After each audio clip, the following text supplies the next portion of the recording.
sur la manière que désormais nous approcherons le texte biblique. Nous ne pourrons désormais, après, nous sommes le combien aujourd'hui?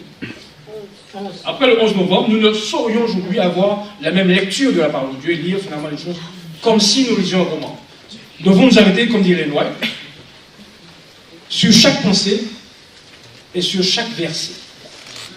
Lorsque nous lirons dans le livre Michée 5, verset 6, que le reste de Jacob sera au milieu de peuples nombreux, nous verrons, eh bien écoutez, n'en déplaise à nos dirigeants, eh bien que le reste de Jacob, c'est les 144 000. Cela signifie que nous pouvons d'ores et déjà voir que l'étude du thème des 144 000 est présente dans tous les prophètes.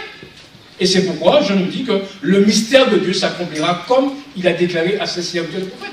Oui, si Jean concède volontiers que ce sont les prophètes qui vont nous apporter l'information, nous ne saurions désormais lire les livres des prophètes comme si nous lisions quelque chose, sans nous arrêter et sans dire, mais Seigneur, mais de quel peuple tu parles? Là maintenant, en lisant Michée 5, verset 6, nous savons que ce reste dont il est parlé, on va remplacer, je veux dire, le sujet par le verbe, ou par l'expression, les 144 000 seront au milieu de peuples nombreux, comme une rosée qui vient de l'Éternel, comme des gouttes d'eau sur l'herbe. Verset 7. Le reste de Jacob, c'est-à-dire les 144 000, sera parmi les nations au milieu de peuples nombreux, comme un lion parmi les bêtes des champs, comme un lionceau parmi les troupeaux des brebis. Lorsqu'il passe, il faut les déchire et personne ne délivre. Donc, nous voyons ici la même idée véhiculée par Ésaïe 54, lorsqu'il dit finalement que toute arme forgée contre toi sera sans effet. Donc, Dieu veut aujourd'hui que nous ayons une nouvelle lecture, on va dire relecture, sur les événements qui marqueront la fin de la prédication de l'Évangile. Dieu présente ce peuple comme un lion au milieu de peuples nombreux qui va fouler et déchirer tous ceux qui n'accepteront pas le message du troisième âge. Prenons notre prophète. Tournons nos Bibles dans le livre d'Ésaïe, chapitre 41. Ésaïe, chapitre 41.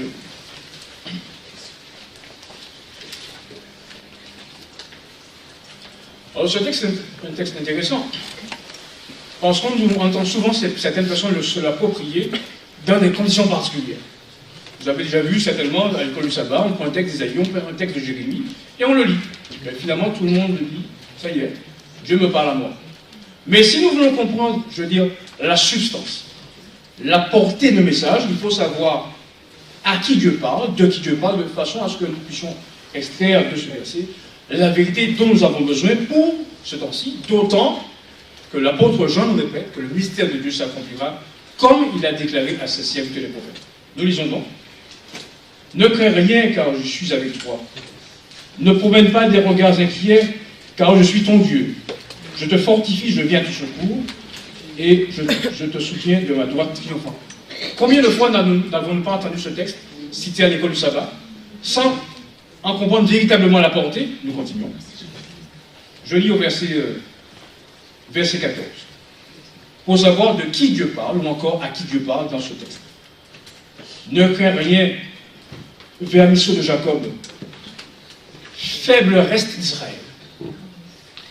Qui c'est? Dieu parle ici au faible reste d'Israël.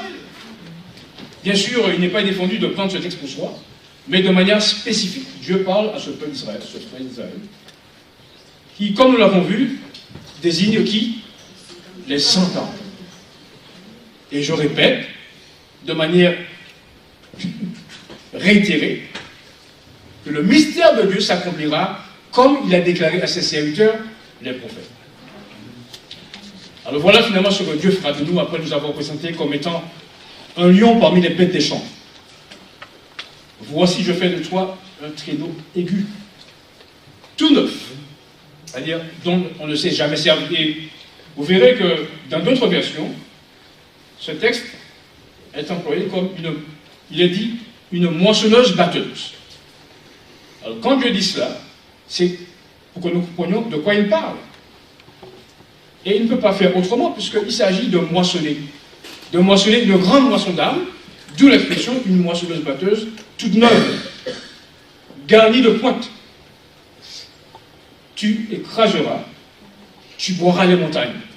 Est-ce que Dieu veut que nous allons broyer les montagnes, sinon aller chercher des personnes dans le lieu où ils sont? Et tu rendras les collines semblables à de la balle. Tout ça nous montre que dans la prophétie, lorsque Dieu parle de montagnes, de collines, il parle de peuple. Verset 16. Tu les vainqueras, et le vent les emportera, et un tourbillon les dispersera, mais toi, tu te réjouiras en l'Éternel. Donc, quand nous lisons ces textes, eh bien nous comprenons que Dieu parle à son peuple et que ce qui atteint le peuple de Dieu, ce n'est pas finalement la description, je veux dire, terrible qui en est faite.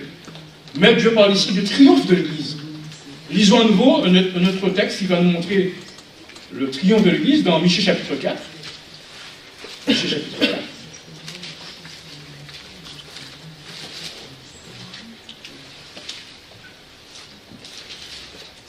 Verset 13. Fille de Sion, lève-toi, foule. Je te ferai une corne de fer, des ongles d'airain. Vous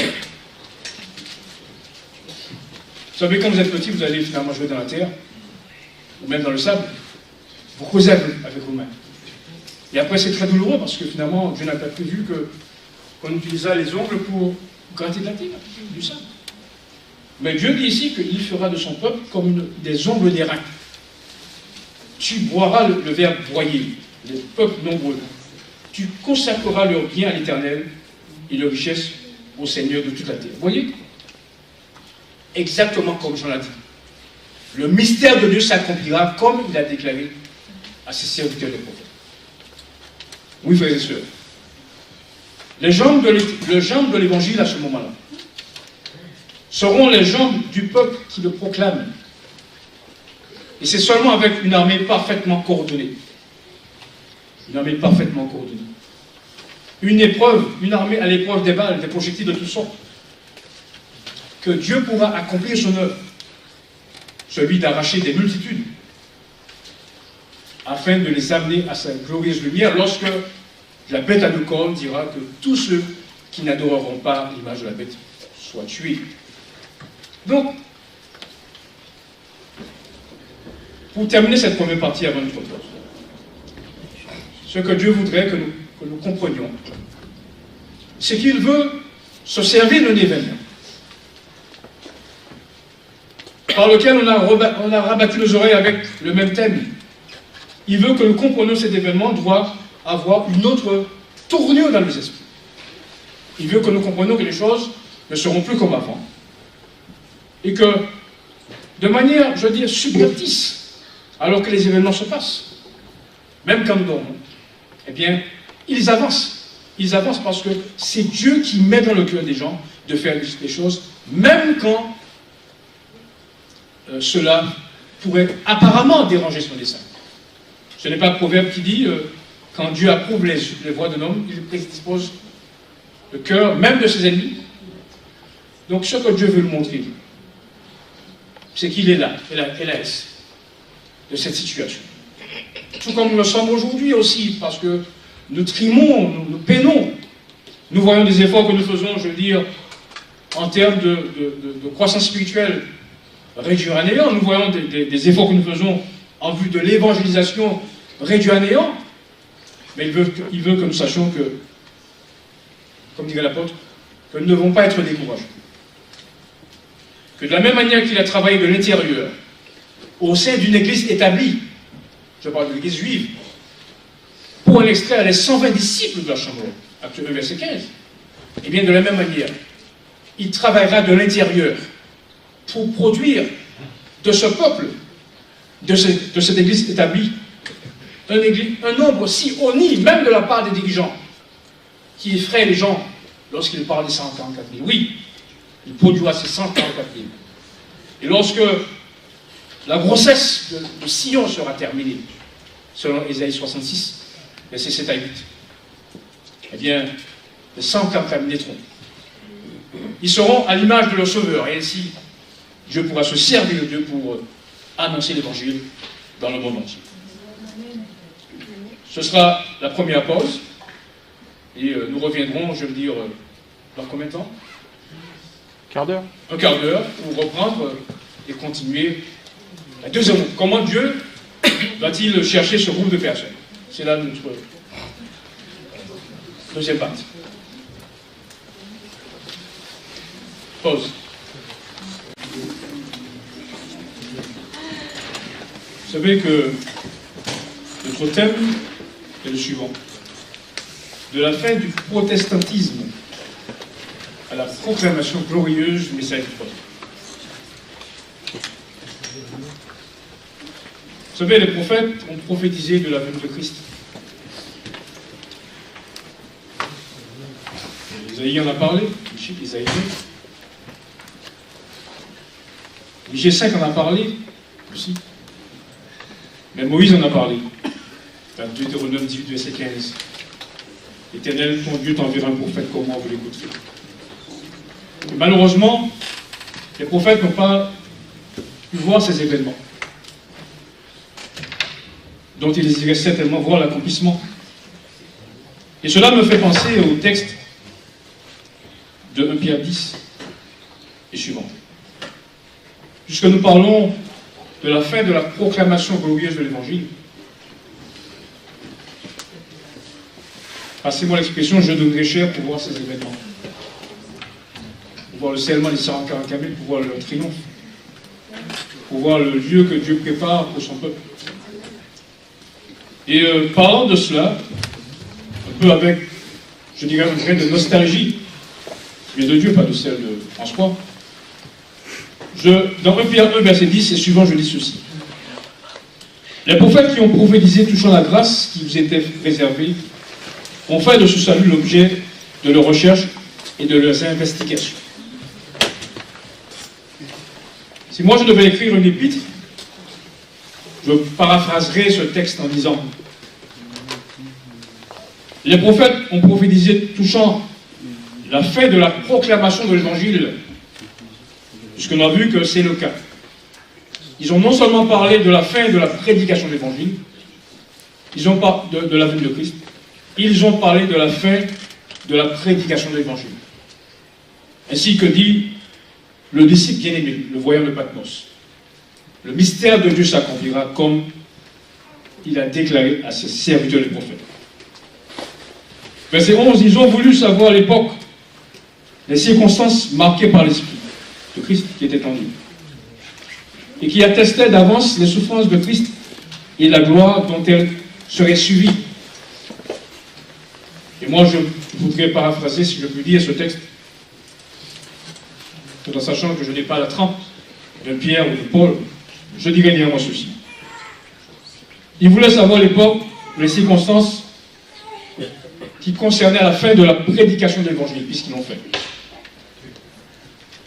Mais au verset 12 du même chapitre, il est dit: il leur fut révélé que ce n'était pas pour eux-mêmes, mais pour vous qui êtes les dispensateurs de ces choses.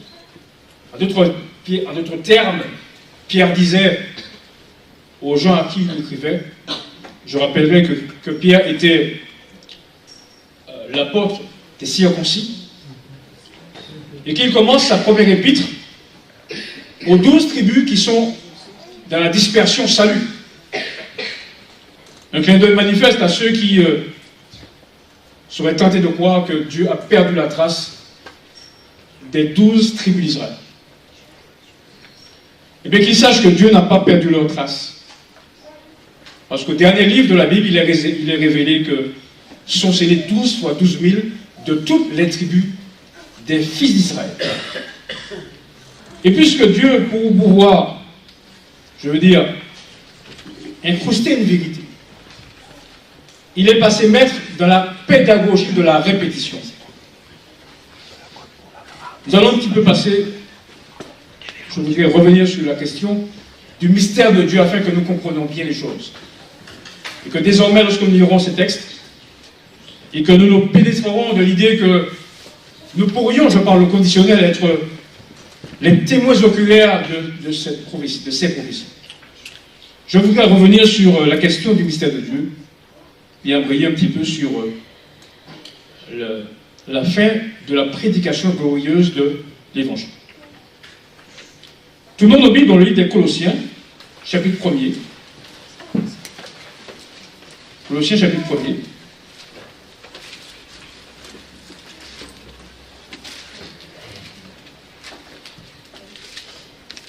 Verset 24 et suivant. L'apôtre Paul déclare ceci. Je me réjouis maintenant dans les souffrances pour vous. Et ce qui manque aux souffrances de Christ, je l'achève à ma chair pour son corps qui est l'Église. C'est d'elle, c'est-à-dire de l'Église, que j'ai été fait ministre selon la charge que Dieu m'a donnée auprès de vous. Afin que j'annonce pleinement la parole de Dieu. Vous voyez que Paul, a été, missionné par l'Église de Christ, ici à la personne des Colossiens, afin de prêcher la parole de Dieu. Et il va expliquer ce qu'il entend par là, en relation avec, bien entendu, la déclaration du royaume de Patmos, lorsqu'il dit que le mystère de Dieu s'accomplira comme il a déclaré à ses serviteurs les prophètes. Et là, je vous prie de prendre conscience que lorsque nous lisons le texte biblique, il faut que désormais nous comprenions ce que nous lisons. Et que lorsque nous lisons que le mystère de Dieu sera achevé, le finished en anglais, je ne donne pas la même chose en français, bref. Il faut comprendre que Dieu voudrait que nous comprenions que ce sont les prophètes qui vont nous donner l'information. Alors, je reprends. C'est d'elle que j'ai été fait ministre, selon la charge que Dieu m'a révélée auprès de vous, a donnée auprès de vous, afin que j'annonce pleinement la parole de Dieu, virgule, le mystère caché de tout temps et de tous les âges, mais révélé maintenant à ses saints. Dieu a voulu faire connaître la glorieuse richesse de ce mystère parmi les païens, virgule, Christ en vous, l'espérance de la gloire. Donc lorsque nous lisons que le mystère de Dieu sera fini comme il a déclaré à ses serviteurs les prophètes, il faut comprendre par là la prédication ou l'extension de l'évangile aux païens. N'est-ce pas vrai? Je reprends. C'est d'elle que j'étais fait ministre, selon la charge que Dieu m'a donnée auprès de vous, afin que j'annonce pleinement la parole de Dieu, virgule, le mystère caché de tous les temps. Donc l'apôtre Jean veut dire que lorsque sonnera de la trompette, lorsque la 7e trompette serait sur le point de sonner, et le mystère de Dieu s'accomplira, cela veut dire que l'évangile sera terminé. Et puisque nous parlons souvent du résultat de ce mystère, du résultat de la proclamation de l'évangile, Dieu désire que son peuple comprenne bien que lors de cette fin de la prédication de l'évangile, il y aura une double moisson que Ésaïe le prophète va nous révéler, de façon à ce que nous comprenions bien les choses, et de façon à ce que nous ne fassions pas l'amalgame sur tel groupe par rapport à un autre.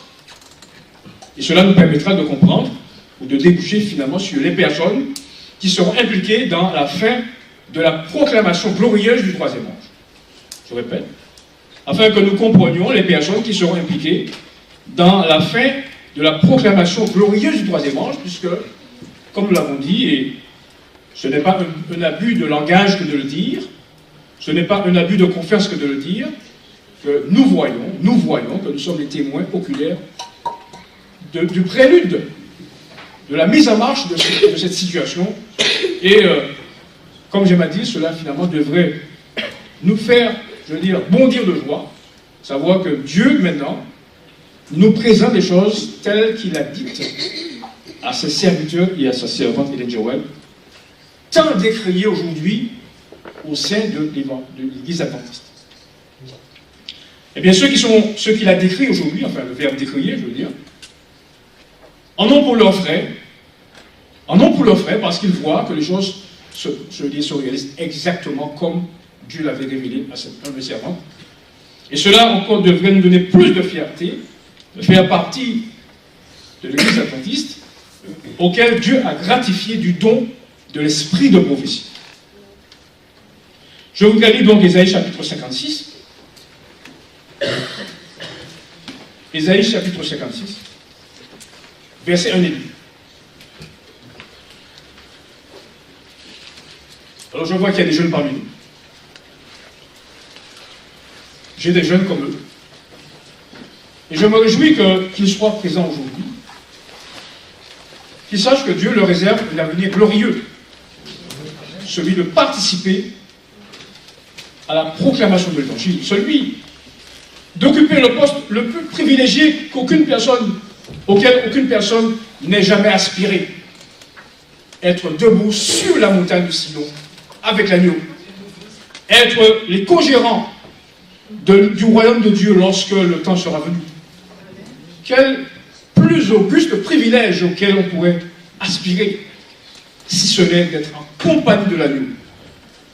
Sur la montagne de Sion, et de prendre ses directives afin d'aller tels des cavaliers intrépides vers le monde et arracher des âmes aux griffes de l'adversaire. Que disons-nous? Amen. Donc je lisais dans le livre d'Ésaïe, chapitre 56, verset 1 et 2. Ainsi parle l'Éternel, observez ce qui est droit et pratiquez ce qui est juste, car mon salut ne tardera pas à venir et ma justice à se manifester. Lorsqu'on lit ce texte, on voit qu'il fait nécessairement allusion, je veux dire, à la parousie, à l'avenir glorieux de notre Sauveur, puisque la justice dont nous attendons qu'elle se manifeste, c'est la révélation de Christ, notre Sauveur, venant en gloire sur les nuées du ciel. N'est-ce pas vrai? Verset 2. Heureux l'homme qui fait cela, et le Fils de l'homme qui demeure ferme, gardant le sabbat pour ne point le profaner, et veillant sur sa main pour ne commettre aucun mal. Il semble y avoir, je veux dire, une espèce de séparation entre les deux versets. Mais Dieu sait ce qu'il veut dire. Parce qu'il dit que lorsque la justice sera manifestée, bien seuls ceux qui, au dernier moment, accepteront le sabbat, auront le privilège d'être sauvés, n'est-ce pas vrai? Oui. Et c'est exactement ce que la Sauvette explique ici dans le livre évangélisé, page 214. Vous verrez le rapprochement.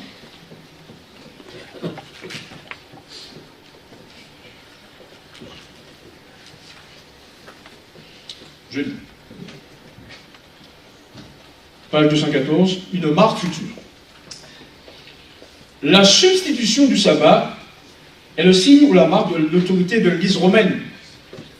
Ceux qui, tout en connaissant les impératifs du 4e commandement, préfèrent observer le faux sabbat au lieu du vrai, rendent ainsi au pouvoir qui, seul a institué la marque de la bête et le sabbat papal que le monde a accepté à la place du jour que Dieu a fixé. Personne n'a encore reçu la marque de la bête. Il y a d'authentiques chrétiens dans chaque église, y compris dans l'église catholique romaine. Nul ne saurait être condamné aussi longtemps qu'il n'a pas compris les obligations qui découlent du 4e commandement. Mais, quand sera proclamé le décret imposant le pseudo-sabbat, et quand le grand cri du 3e ange mettra les humains en garde contre l'adoration de la bête et de son image, la ligne de démarcation sera clairement tracée entre le faux et le vrai. Dès lors, c'est-à-dire dès ce moment-là, lorsque sera proclamé le message glorieux du 3e ange, invitant les hommes à accepter le sabbat de Jéhovah Dieu, un peu comme Ésaïe, dès lors, ceux qui persisteront dans la transgression recevront la marque de la bête. Vous voyez, donc, tout est lié. Et les Noaïtes et les prophètes confirment que lorsque le salut de Dieu sera manifesté, le sabbat sera la discussion, sera la pierre de touche pour tous les habitants de la terre, et que ce moment-là, bien, tous ceux qui s'adjoindront au peuple de Dieu seront sauvés par la vérité du sabbat. Et comme pour résumer, finalement, les deux appels et les deux moissons, le prophète Isaïe, toujours sur l'inspiration de Dieu, déclare ce qui suit au verset 8 du même chapitre. Un texte souvent que nous lisons, mais dont nous ne comprenons pas toute la portée. Parce que la portée d'Isaïe 56 concerne certes l'aujourd'hui, mais surtout concerne demain. lorsque sera prêché le grand prix du troisième ange. Il a dit ceci. Le Seigneur, l'Éternel, parle, lui qui rassemble les exilés d'Israël. D'aucuns pensent que Dieu ne sait pas où ils sont, mais lui, il le sait. Ils sont qui sont en exil. Ils sont que depuis la dispersion de 70 et au-delà, en 722 avant Jésus-Christ, lorsque les 10 tribus ont été dispersées, ils savent où ils sont. Il a, le Seigneur, un registre généalogique de tous les habitants de la terre, surtout, je vous prie, surtout d'Israël, car l'Éternel aime les demeures de Jacob plus que toutes les autres, parce que c'est ce peuple qu'il a arraché de la servitude afin qu'il portât son nom et qu'il glorifiât l'Éternel en prêchant l'Évangile par le biais des rites et des symboles de l'économie juive. Aussi déclare-t-il, pour s'assurer que rien n'est perdu, on reviendra à Isaïe, aussi déclare-t-il dans le psaume 87,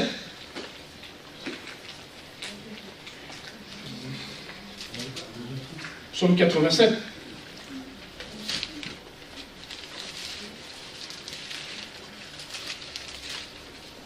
verset 4 et suivant. Je proclame l'Égypte et Babylone parmi ceux qui me connaissent. Voici le pays des Philistins tire avec l'Éthiopie. Les Noirs ne sont pas oubliés. Pour ceux qui tenteraient de le penser. C'est dans Sion qu'ils sont nés. Et de Sion, il a dit, tous ils sont nés. Caucasiens, je dis bien dravidien, pas davidien. Dravidien, c'est-à-dire genre du type indien, sémite et autres noirs. Dravidien, regardez ce terme ce matin, ce soir quand vous entrez. D-R-A-V-I, etc. Verset 6. L'Éternel compte en inscrivant les peuples. Vous voyez, Dieu a son registre d'état civil. C'est là qu'ils sont nés. Donc Dieu n'est pas, je veux dire, perdu. Avec le temps, il n'a pas perdu la trace de ses enfants. On revient à Isaïe 56, verset 8.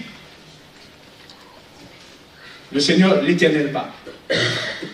Lui qui a rassemblé les exilés d'Israël. Point virgule. Je réunirai d'autres peuples à lui, Israël donc, aux siens déjà rassemblés.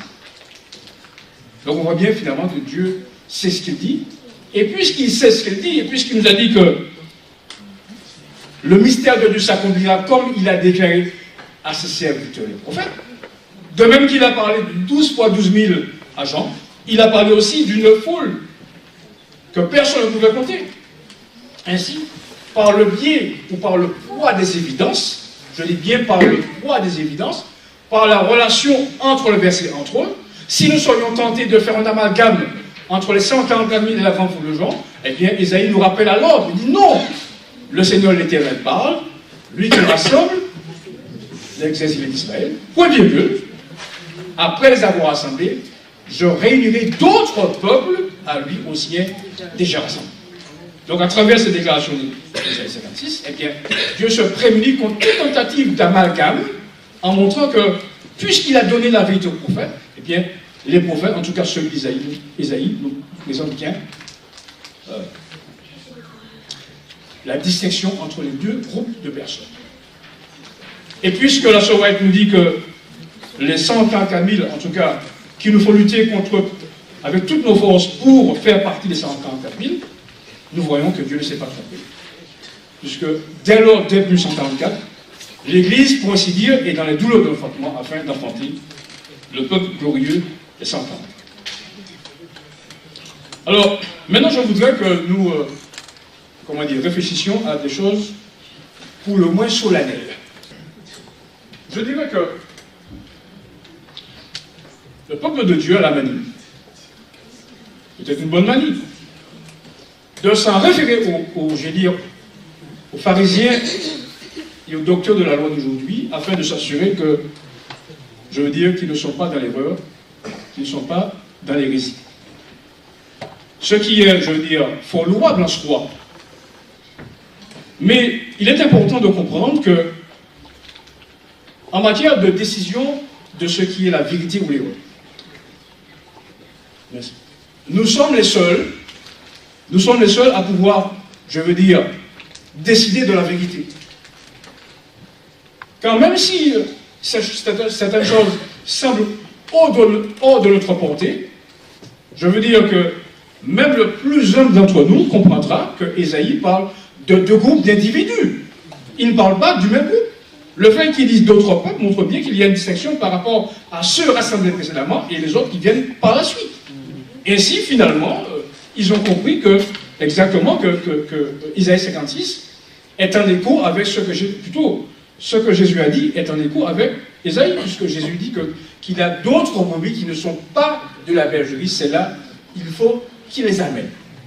Les autres brebis sont manifestement celles qui ne sont pas celles qui sont déjà dans la bergerie, puisqu'ils vont en chercher d'autres.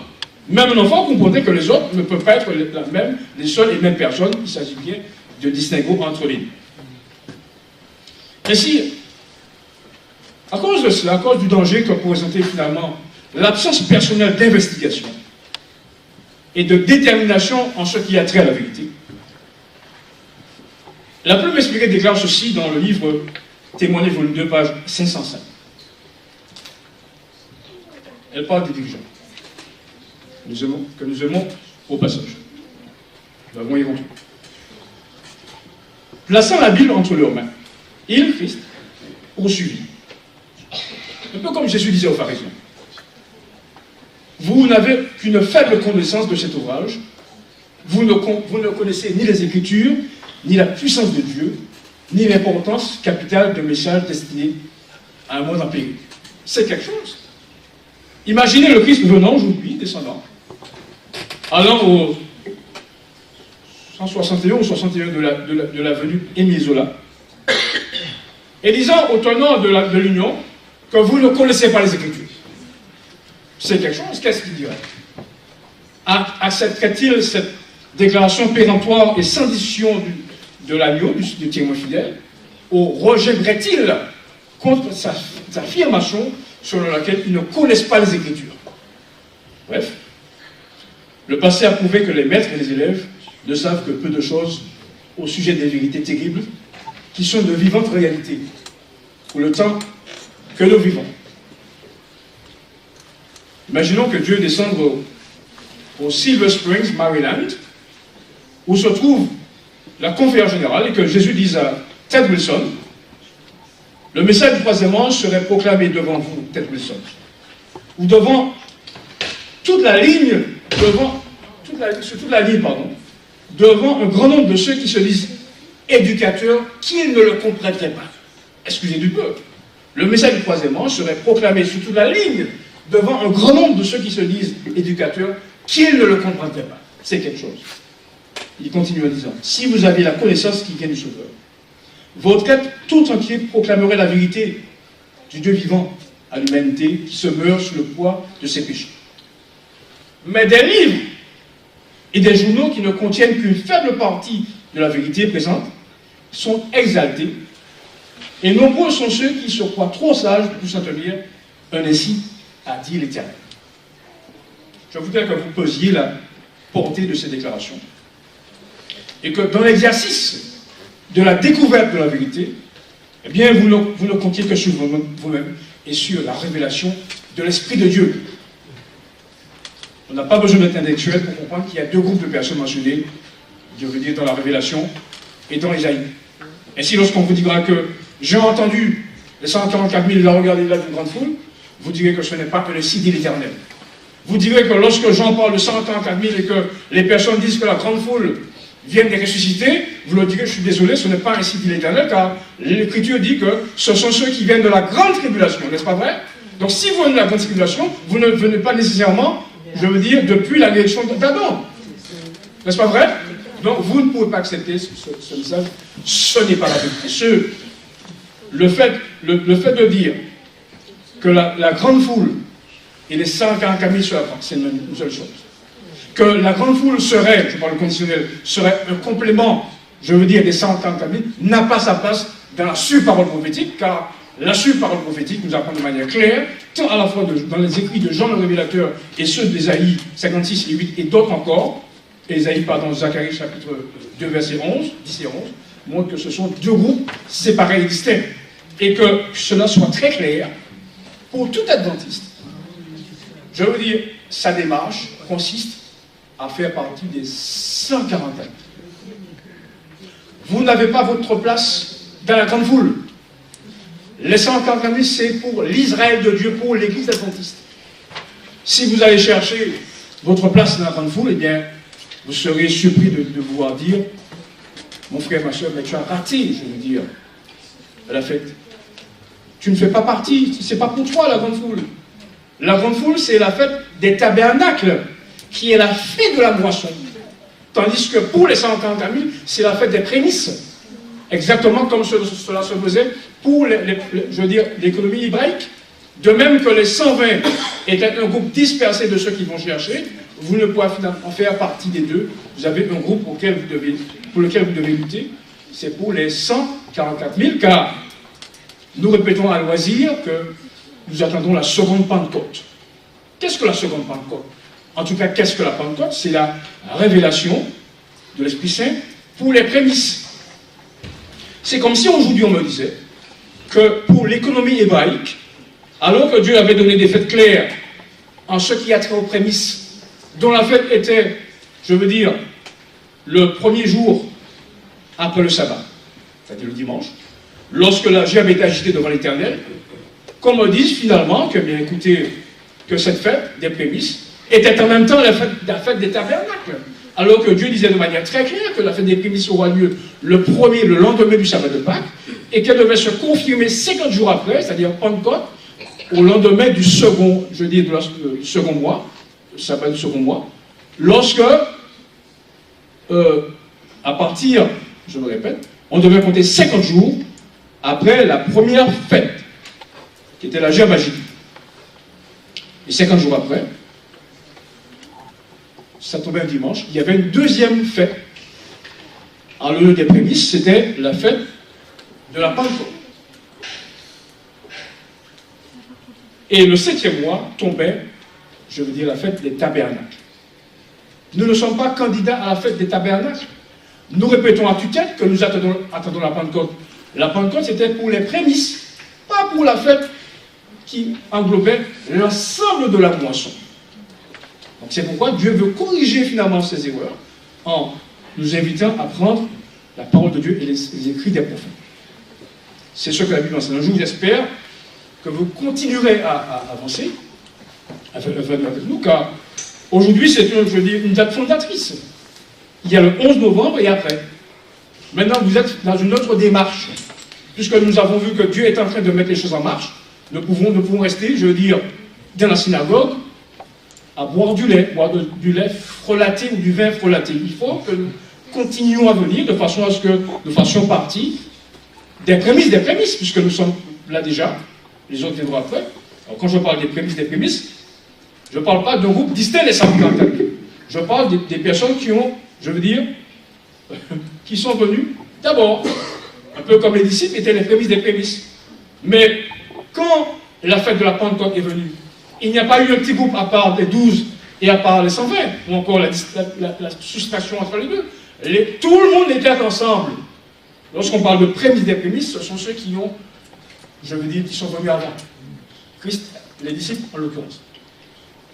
Et cela requiert un acte de courage. Car si vous allez enseigner ces choses, telles que la parole de Dieu l'a clairement démontré, vous serez, je les considérer comme les hérétiques, comme les gens finalement faisant des groupes à part, alors que nous sommes tous candidats à la manifestation glorieuse de la prédication de l'évangile, telle que les disciples, et telle que la parole de Dieu l'a enseigné. Je répète cette phrase, le mystère de Dieu s'accomplira comme il a déclaré à ses serviteurs les prophètes. Alors je tiens à le dire pour ceux qui ne viendraient pas demain, ne prenez pas un jour comme un jour exceptionnel, mais prenez ce jour comme un jour où vous avez appris à marcher, et au fur et à mesure, à force de marcher, vous apprendrez finalement à vous tenir debout et à bien marcher et à courir avec le Seigneur, de façon à ce que vous bondissiez sur la montagne le moment venu. Alors, ce que je veux dire, c'est la chose suivante. On voit ici que les personnes qui sont les tenants, je veux dire, de l'établissement du troisième ange, ne comprendraient pas la parole de Dieu. Nous allons expliciter cela. Qu'est-ce que la Sourate veut dire exactement? Nous avons souffert que je vous lise une déclaration de la Sourate dans Tragédie à la page 648. Pour les gens qui sont toujours tentés de s'en référer à l'établissement.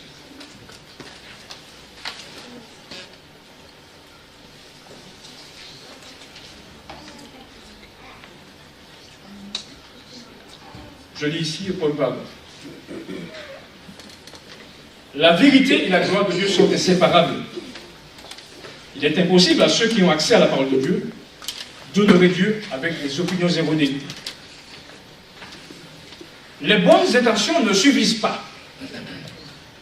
Les bonnes intentions ne suffisent pas. Ce n'est pas assez de croire, bien faire ou de faire ce que le pasteur nous conseille. Quand le salut de notre âme est en jeu, nous devons nous livrer à des recherches personnelles. Et ces recherches personnelles nous permettront de voir que souvent, ce que nous tenons comme en estime comme étant ce qui nous éclaire sur la vérité, ne sont pas dans le vrai. Je répète que c'est une déformation parce que je suis, comment dire, j'aime énormément ce que Dieu a projeté. Je ne peux pas accepter qu'on dise que les 140 000 de la grande foule, c'est la même chose, alors que la Bible enseigne que ce sont deux groupes séparés et distincts. Voilà. Quand le salut de notre âme est en jeu, nous devons nous livrer à des recherches personnelles. La force de nos convictions et notre certitude que le pasteur est dans la vérité, je reprends ça, la force de nos convictions et la certitude que le pasteur est dans la vérité ne constitue pas un fondement suffisant pour notre destinée éternelle. Nous avons en main une feuille de route signalant les poteaux indicateurs de la voie à suivre. Nous sommes donc inexcusables si nous marchons sur des suppositions. Le premier, le plus important, de voir, de tout être raisonnable, c'est d'apprendre par les Écritures ce qu'est la vérité. C'est de marcher dans la lumière et d'encourager à faire aux autres de faire de même.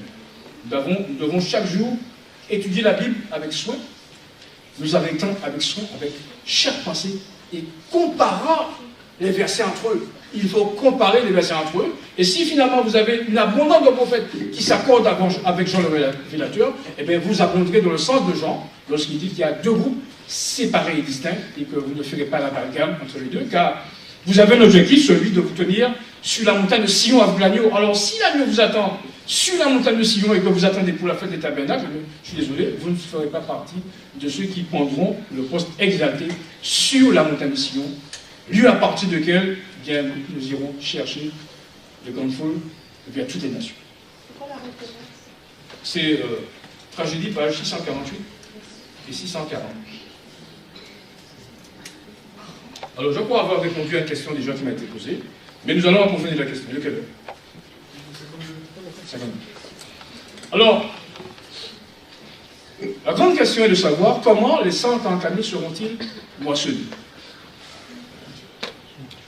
Nous répétons à tue-tête que nous avons le message du sel. Nous répétons à tue-tête que nous avons le message du jugement investigatif. Mais est-ce que nous comprenons véritablement la nature du jugement investigatif? Est-ce que nous comprenons que ce qu'est la nature de la purification du sanctuaire? Savons-nous que le sanctuaire terrestre était souillé par le fait que le péché des gens était transféré sur le voile? En clair, l'Israélite qui péchait, accidentellement, car moi j'ai passé le Pentateuque, je n'ai rien trouvé qui parle de péché volontaire. Les seuls sacrifices dont j'ai vu l'existence dans le Pentateuque, c'était des péchés accidentels. Ce qui montre que le péché doit être un accident. Un peu comme dit l'apôtre Jean, si quelqu'un a péché, bien, il y a un avocat. Mais comme diraient les lois, ceux qui pratiquent le péché, ce sera difficile pour eux. Car comme dit Hébreux 10, 26, Car si nous péchons volontairement après avoir entendu la connaissance, il n'y a plus de place pour le pardon. Hébreux 10, verset 26. Car si nous péchons après... Je vais lire ça pour vous. Hébreux 10, 26.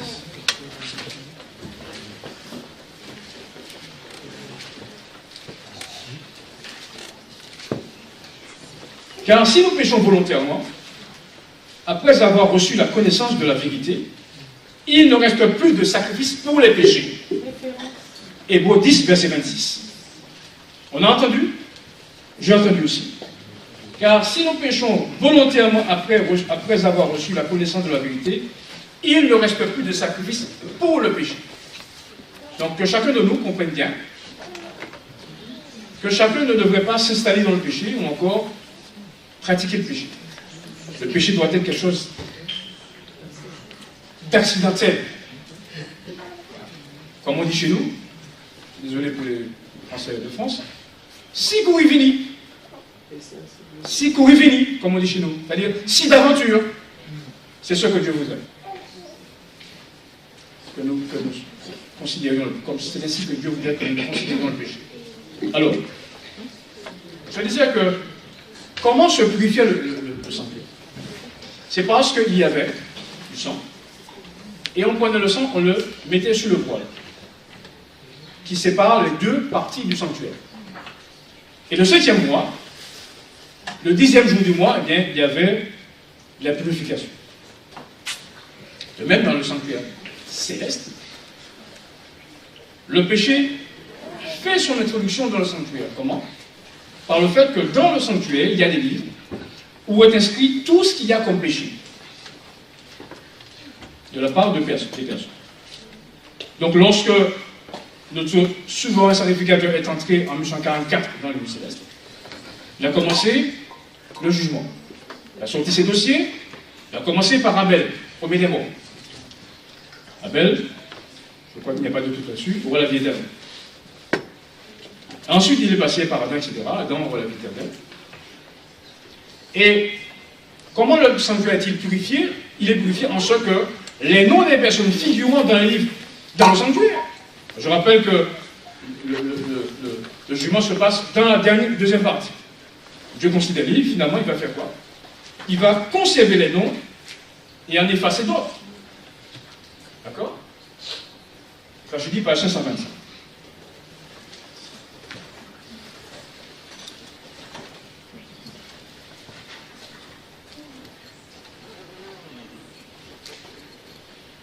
Je lis. C'est pour déboucher sur le serment des 140 ans. La vie de tous ceux qui ont cru en Jésus est examinée devant Dieu dans l'ordre où ils sont inscrits. Commençant par les premiers habitants de la terre, notre avocat présente les cas des croyants de chaque génération successive et termine par ceux des vivants. Remarquez que le jugement termine par les vivants. Et comme Dieu est un Dieu d'ordre, il ne fait pas de brouhaha, d'amalgame. Il commence les bons, les vivants, il ne sait pas exactement. Il termine par ceux des vivants, et c'est exactement ce sur quoi... Pardon? Donc il termine par les vivants. D'accord. Je reprends. Notre avocat présente les cas des croyants de chaque génération successive, des gens qui sont morts, bien entendu. Il termine par ceux des vivants, n'est-ce pas vrai? Chaque nom est mentionné, chaque cas est pesé avec le plus grand soin. Des noms sont acceptés, d'autres sont effacés. Des noms sont acceptés, d'autres sont effacés, rejetés. Et c'est ce qu'on appelle la purification du sanctuaire céleste, de manière à ce que, lorsque Dieu a terminé le jugement, avant qu'il ne revienne, je dis bien, avant qu'il ne revienne, eh bien, il y ait, finalement, les livres soient nettoyés, et qu'il n'y ait dans les livres que les personnes qui vont hériter de la vie éternelle, tant pour les morts que pour les vivants. Quand un dossier indique des péchés non confessés, non pardonnés, le nom est radié du livre de vie, vous voyez, il est radié du livre de vie. Donc, pour ne conserver que les personnes, finalement, qui vont hériter de la vie éternelle. Alors, pour les morts, ce n'est pas difficile, entre guillemets, parce qu'il s'agit de conserver des noms et d'en effacer d'autres. Mais, pour le jugement des vivants, ça c'est la grande interrogation, et nous avons, je dis à ce niveau, une floraison d'interprétations. Vous avez des gens, par exemple, qui vous disent que pendant que vous êtes là, vous pouvez être jugé, je veux dire. Mais qu'est-ce que le jugement en réalité? Eh bien, c'est dans les écrits de Moïse que nous avons, je veux dire, une explication. Prenons le livre, Lévitique chapitre 23.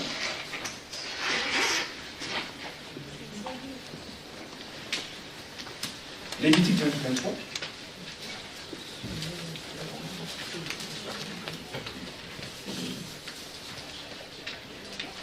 Je lis. L'Éternel parla à Moïse. Le 10e jour de ce mois sera le jour des expiations.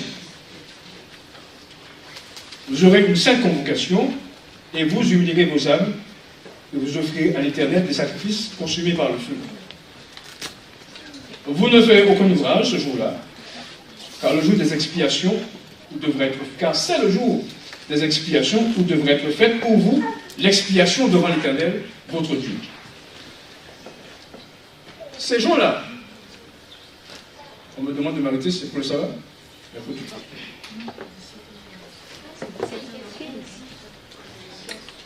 Pour les questions? Ah d'accord. Ok, ça tant pis. Nous sommes dans une question, mais enfin bon. Je vais m'arrêter là, je vais prendre la question.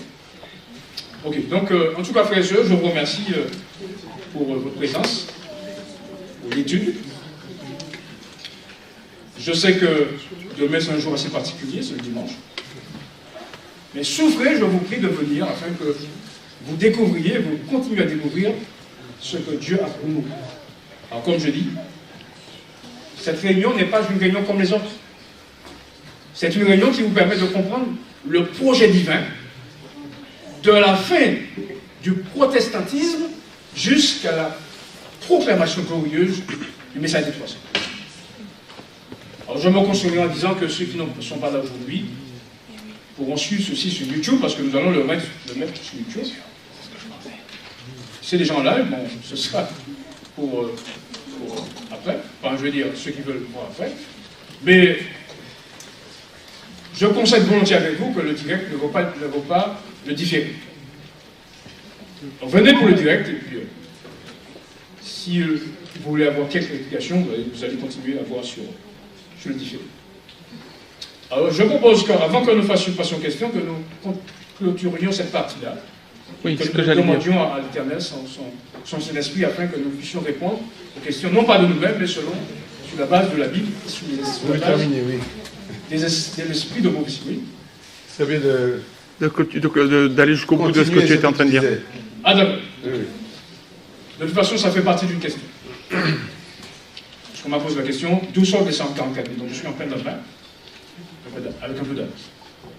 Alors, vous conviendrez avec moi que les personnes qui étaient présentes, c'était des personnes qui étaient comment? Le jour des expiations.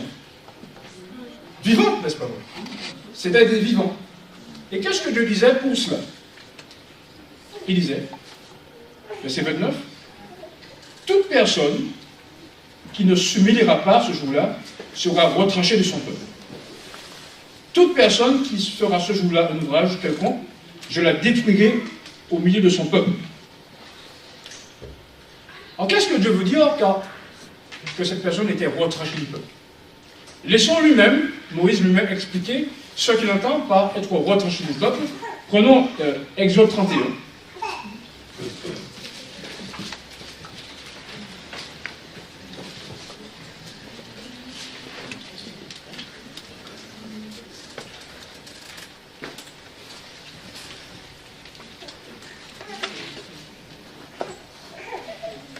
Alors, verset 14. Ça, c'est pour le sabbat. Ça, c'est pour la profanation du sabbat. Vous observerez le sabbat, car il sera pour vous une chose sainte. Celui qui le profanera sera puni de mort. Celui qui fera un ouvrage de ce jour-là sera retranché de son peuple. Donc, être retranché, c'est être détruit physiquement, n'est-ce pas vrai? Oui ou non? D'accord. Donc, c'est ce que nous appelons, à l'époque, je veux dire, le jugement des vivants.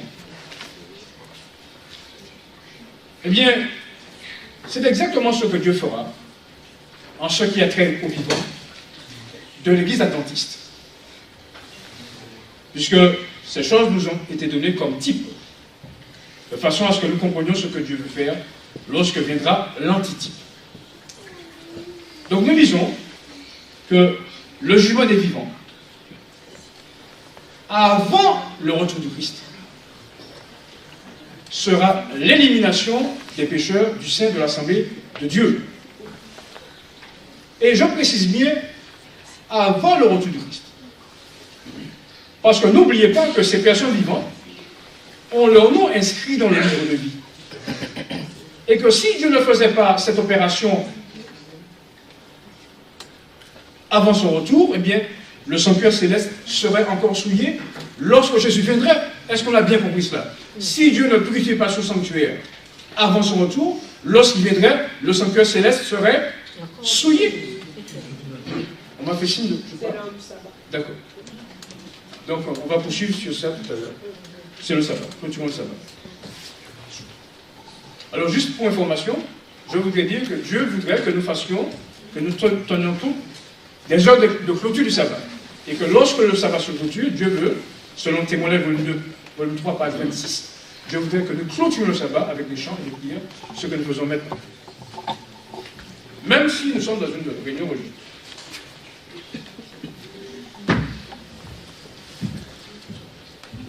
Alors, pour introduire ce moment, je vais juste lire un passage, en fait, des extraits du Témoignage volume 3, au chapitre 2. Alors, je n'ai pas la page exacte, puisque c'est une version électronique, mais je pense que vous allez retrouver.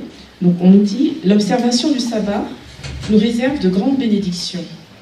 Et la volonté du Seigneur est que ce jour soit pour nous un jour de joie. Pour ceux qui l'observent, le sabbat est donc encore un signe de sanctification. À nous comme à Israël, le sabbat est donné comme une alliance perpétuelle. Les observateurs de ce commandement peuvent se réclamer de son nom et jouir de toutes les bénédictions qui en découlent. » Voilà, je rappelle l'extrait de Témoignage volume 3, chapitre 2. Donc, pour poursuivre, je nous invite à prendre le cantique 589, les hymnes et louanges. Le 589, l'ombre descend de la colline.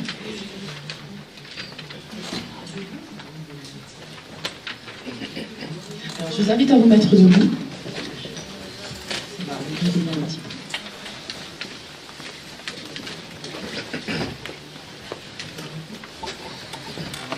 L'ombre descend de la colline, tout fait silence autour de nous. Le ciel est noir, le s'illumine, que le regard est pur et doux. Petits enfants, entendez-vous la voix divine, comme un souffle mystérieux qui vient des cieux. Ce souffle passe dans les branches où dorment les petits oiseaux. Il fait frissonner les pervenches, il fait soupirer les roseaux. Et l'on voit glisser sur les eaux des voiles blanches. À ce souffle mystérieux qui vient des cieux, cette brise douce et légère, c'est ton haleine, ô Dieu clément. Elle versa toute la terre le repos et l'apaisement. Que dans le recueillement notre prière, comme un souffle mystérieux, s'élève aux cieux. Alors je vous invite à vous mettre à genoux pour prier.